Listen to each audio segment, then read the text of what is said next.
ಈ I love Mohammed ಅಂತಕ್ಕಂಥದ್ದು ನೋಡಿ, ಮೊಹಮ್ಮದನ್ನ ಎಲ್ಲರೂ ನಾವು ಗೌರವಿಸೋಣ, ಲವ್ ಮಾಡೋಣ. ಬೇಡ ಅಂದವ್ರು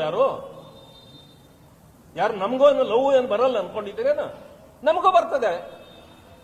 ನಾವು ಇಸ್ಲಾಮನ್ನು ಲವ್ ಮಾಡ್ತೇವೆ, ಕ್ರಿಶ್ಚಿಯನ್ರನ್ನೂ ಲವ್ ಮಾಡ್ತೇವೆ, ಬೌದ್ಧರನ್ನೂ ಲವ್ ಮಾಡ್ತೇವೆ, ಸಿಖ್ರನ್ನೂ ಲವ್ ಮಾಡ್ತೇವೆ. ಇಲ್ಲ ಅಂತ ಹೇಳಿಲ್ವಲ್ಲ.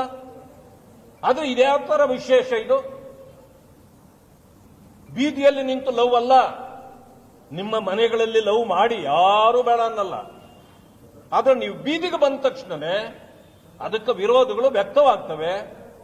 ಸಮಾಜದ ಸ್ವಾಸ್ಥ್ಯ ಹಾಳಾಗತ್ತೆ, ಶಾಂತಿ ನೆಮ್ಮದಿ ಹಾಳಾಗತ್ತೆ. ಇದಕ್ಕೆ ಸರ್ಕಾರವೇ ಹೊಣೆಯಾಗತ್ತೆ.